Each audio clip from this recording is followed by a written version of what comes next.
Sanjay, to begin with, can you tell us a bit about your company, Allegiant, and what you're doing essentially in terms of industry, how you cater to your customers, what work you are doing essentially?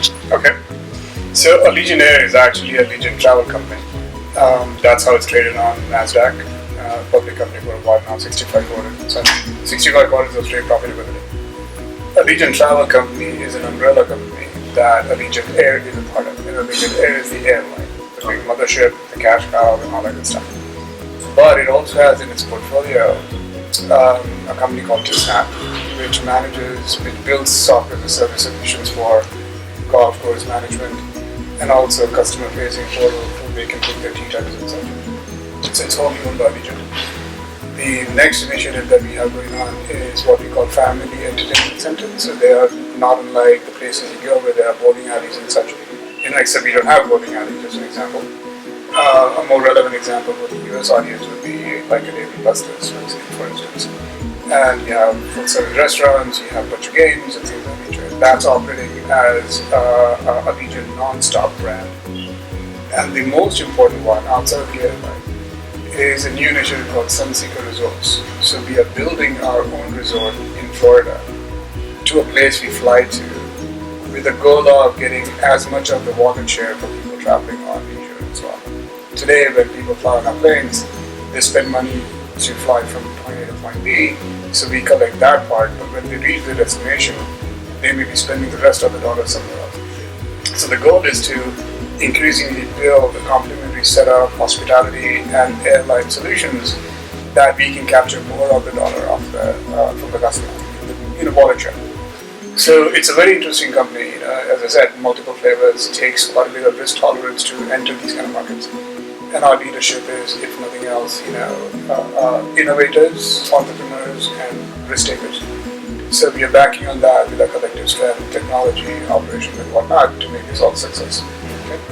So in terms of how we address the customers, I mean, taking Allegiant and Sunseeker as an example, these are complementary products. Just because then we're building a Sunseeker resort with its own website and its own mobile application, but they operate seamlessly between Allegiant companies as well. So you can go to www.allegiantair.com, book Sunseeker directly from there, or go to Sunseeker, book your hotel, and hop on to book your air and so on. And all the different products that are within ATC, they will show up in both sides. So you can book your tea time, you can do all sorts of things. So again, a very seamless integrated experience across multiple companies. That's what Allegiant does. That's what we are for. Alright. So my next question would be, so given that there's a whole lot of lines of business under Allegiant, and there'll be a lot of technology and websites and web applications and mobile applications under the company, and so when you look for a partner, what's essentially the factor that's more appealing to you, and what do you look for in an offshore partner like us? So I would look for pretty much the same ingredients that I look for in our own teams. Strong talent and a good culture. They're both important. Talent by itself only takes you so far. The motivation, what the culture gives to the team, and the empowerment that you get, the training that you get, doesn't have to be related to the work you do, but create seminars or invite people to talk to. Those are the kind of things I like, right? Because it opens people's minds. They know there are other possibilities, other ways of solving problems. And any partner that I personally get involved with, those are the ingredients I look for. And I find them at People 10. That was People 10 relationship existed before I joined Allegiant 4 years ago.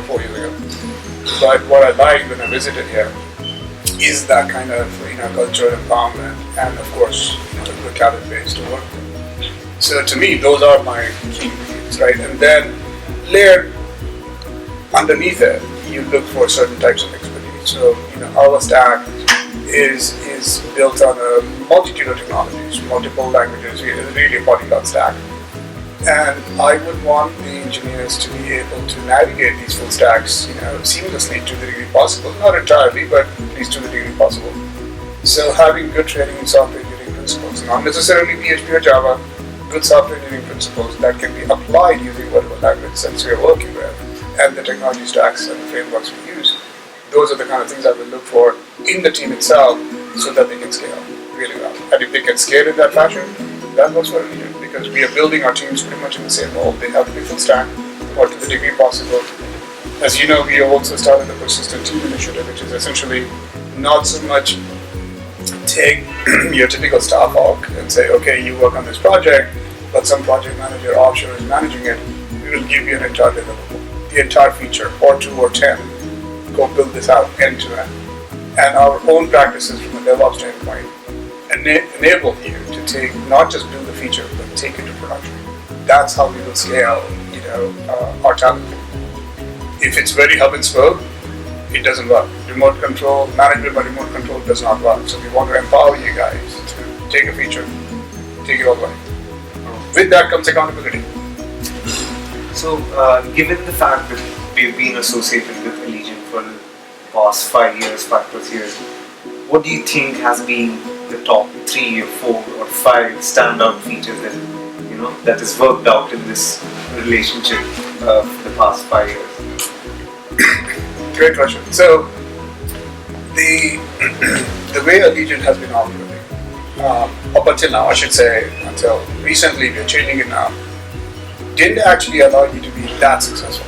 And what I mean by that is not anything to do with who you are and what you do, but we are managing the remote control. That becomes a very challenging thing. The same resource may appear, 2 project plans stacked together, and if something gets delayed, that person is delayed, So we are changing that to actually unleash the power that you guys have to begin with. I think that's number 1. Number 2, to me, my personal favorite example is when I personally got involved with People 10 was not with Allegiant, but an Allegiant affiliated company, a sister company called the Chapel. Okay, Chapel of the Clouds.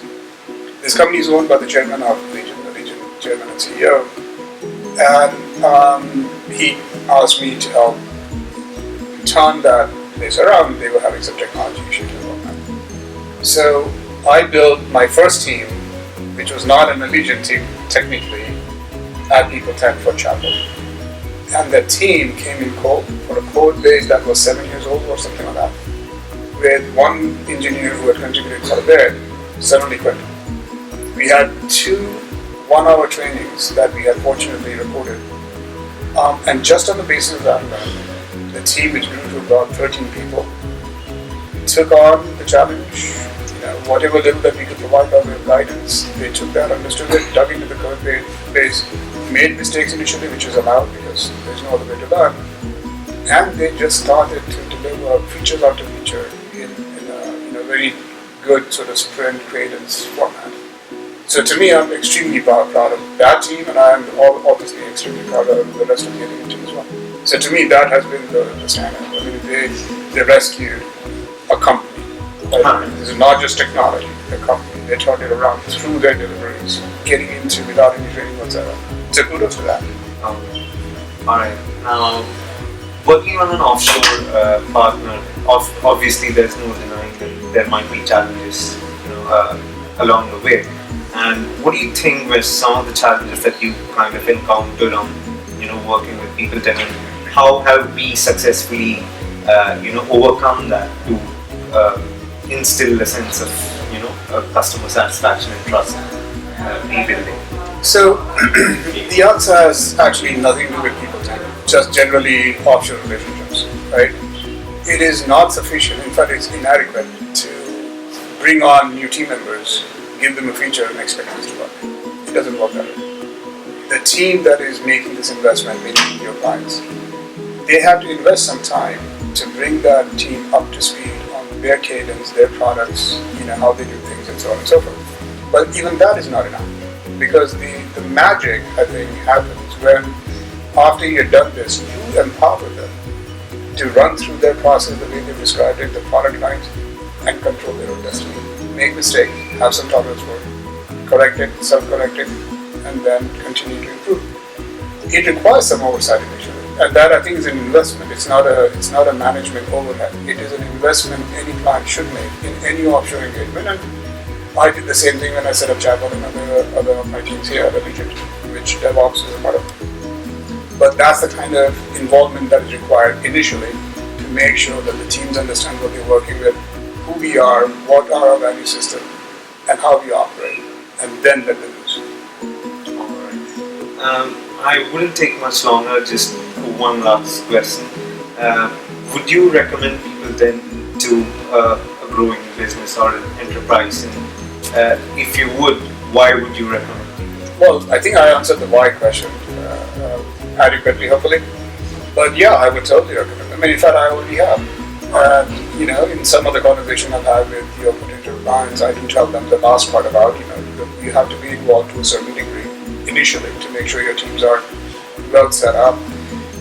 And also, there are features and then there are advanced features or innovation.